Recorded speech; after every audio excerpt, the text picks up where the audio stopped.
اعوذ باللہ من الشیطان الرجیم بسم اللہ الرحمن الرحیم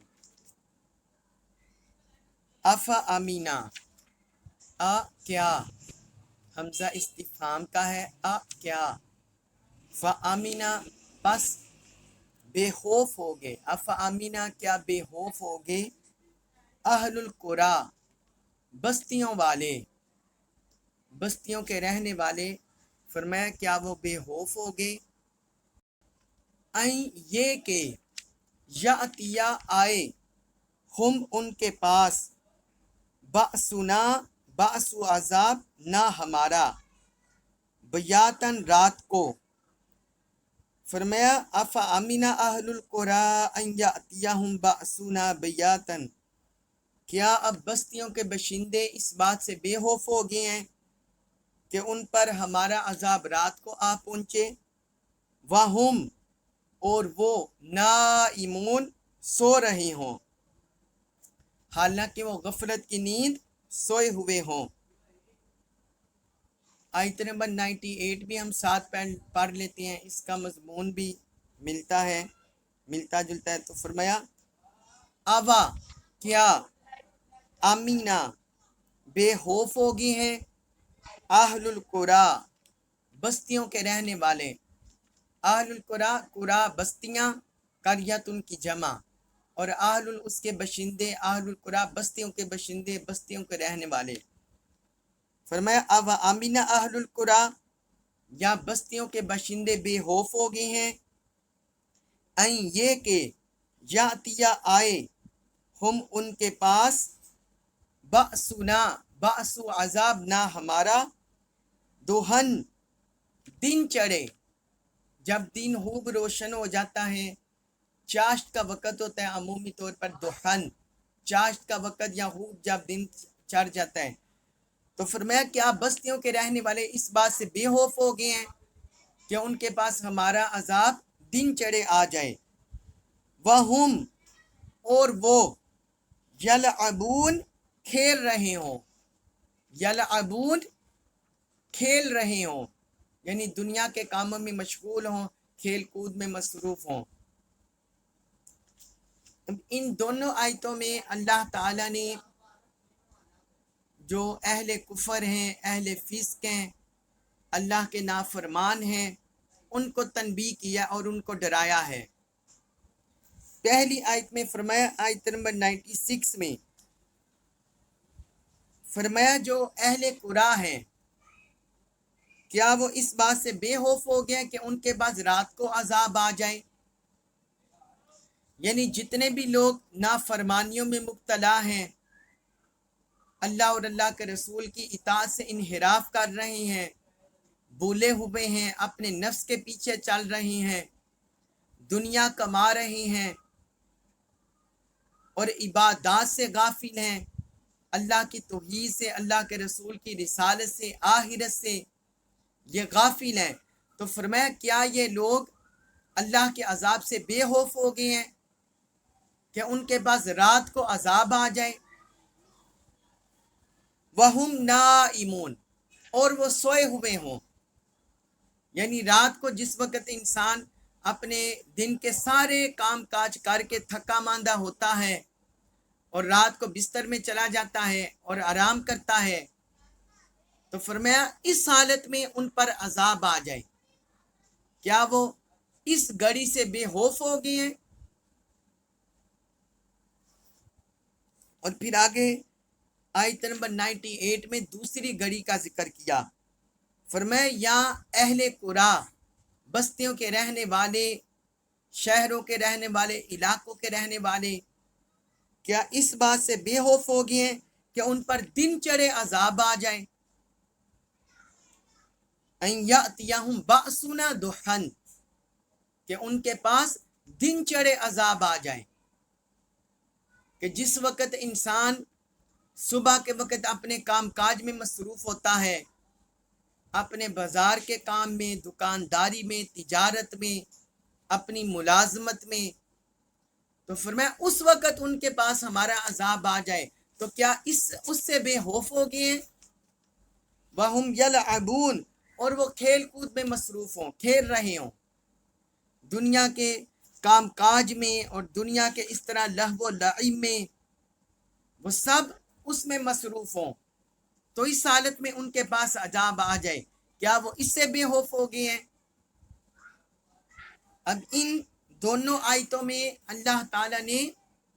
اہل کفر کو، اہل فسق کو، ان کو جھنجھوڑا ہے جو نافرمانیوں میں مبتلا ہے، اور جن پر سب سے پہلے قرآن اترا عرب کے معاشرے میں، اہل عرب کے معاشرے میں اللہ تعالیٰ نے انہیں تنبیہ کی کہ تمہارے گرد و نواح کے رہنے والوں پر جو عذاب آیا، جو پہلی بستیاں، پہلے علاقے تباہ و برباد ہوئے، تو وہ اپنی نافرمانیوں کی وجہ سے تباہ ہوئے۔ کبھی کسی بار رات کے وقت عذاب آیا، کبھی کسی بار دن کے وقت عذاب آیا، تو فرمایا تم اس بات سے بے خوف نہ ہو اور بے خطر نہ ہو کہ تمہارے پاس ہمارا عذاب نہیں آ سکتا، تم بھی اللہ کے عذاب کی گرفت میں آ سکتے ہو، تمہیں بھی اللہ کا عذاب اپنی گرفت میں لے سکتا ہے، پکڑ میں لے سکتا ہے۔ اس لیے جو گزشتہ قومیں تباہ و برباد ہوئی، ان سے سبق سیکھو، ان سے سبق سیکھو کہ کہیں تمہاری بھی پکڑ نہ ہو جائے۔ اس کے بعد ہے سورۃ الاعراف 99 آیت نمبر 99، اس میں ارشاد فرمایا کیا فَآمِنُوا، پس وہ بے خوف ہیں، افامینو، کیا وہ لوگ بے خوف ہیں، مکر اللہ، اللہ کی مخفی تدبیر سے، کیا وہ لوگ اللہ کی مخفی تدبیر سے، خفیہ تدبیر سے بے خوف ہو گئے ہیں؟ فلا، پس نہیں، یامنو، بے خوف ہوتا، مکر اللہ، اللہ کی خفیہ تدبیر سے، الا مگر القوم، لوگ، الخاسرون، نقصان اٹھانے والے، الا القوم الخاسرون، سوائے نقصان اٹھانے والے لوگوں کے۔ اس آیت مبارکہ میں اللہ تعالیٰ نے بے خوف اور اللہ کے عذاب کو نظر انداز کرنے والے لوگ، ان کی نشانی بیان کی ہے۔ پہلے تو جھنجھوڑا ہے، تنبیہ کیا ہے، فرمایا افامنوا مکر اللہ، فرمایا کیا وہ لوگ اللہ کی خفیہ تدبیر سے بے خوف ہو گئے ہیں؟ مکر کا مطلب ویسے اردو زبان میں ہوتا ہے مکر و فریب، لیکن جب اللہ کے لیے یہ لفظ آئے گا تو پھر بولا جائے گا خفیہ تدبیر، کیونکہ انسان جو مکر و فریب بھی کرتا ہے وہ لوگوں کو دھوکہ دینے کے لیے اور لوگوں کو نقصان پہنچانے کے لیے فراڈ اس طرح کرتا ہے، اور اللہ خفیہ تدبیر کرتا ہے ان کو ان کے مکر و فریب کے تک انجام تک پہنچانے کے لیے۔ تو فرمایا افامنوا مکر اللہ، کیا وہ اللہ کی خفیہ تدبیر سے بے خوف ہو گئے ہیں؟ فلا یامن مکر اللہ الا القوم الخاسرون، فرمایا اب وہ کون لوگ ہیں جو اللہ کی خفیہ تدبیر سے، اس کی گرفت سے، اس کی پکڑ سے بے خوف ہوتے ہیں؟ سارے لوگ اللہ کی خفیہ تدبیر سے اور اللہ کی پکڑ سے بے خوف نہیں ہوتے، اللہ کی خفیہ تدبیر سے اور پکڑ سے بے خوف نہیں ہوتے، کیونکہ یہ کچھ لوگ ہوتے ہیں جو اللہ سے غافل ہوتے ہیں، اس کے عذاب سے بے خبر ہوتے ہیں۔ فرمایا وہ لوگ ہیں جو اللہ کی خفیہ تدبیر سے، اس کی پکڑ سے بے خوف ہوتے ہیں، وہ خسارہ اٹھانے والے لوگ ہوتے ہیں، جنہوں نے اپنی جانوں پر خسارہ کیا ہوتا ہے، اپنی جانوں کا نقصان کیا ہوتا ہے، اپنے ایمان کے گھاٹے میں ہوتے ہیں، اپنی جان کے گھاٹے میں ہوتے ہیں، اپنی جان کو نقصان میں ڈالنے والے ہوتے ہیں۔ تو ایسے لوگ ہوتے ہیں جو اللہ کی خفیہ تدبیر سے بے خوف ہوتے ہیں، جنہیں آخرت کی فکر نہیں ہوتی، آخرت کے انجام کی پرواہ نہیں ہوتی، اور انہوں نے اپنے آپ کو محض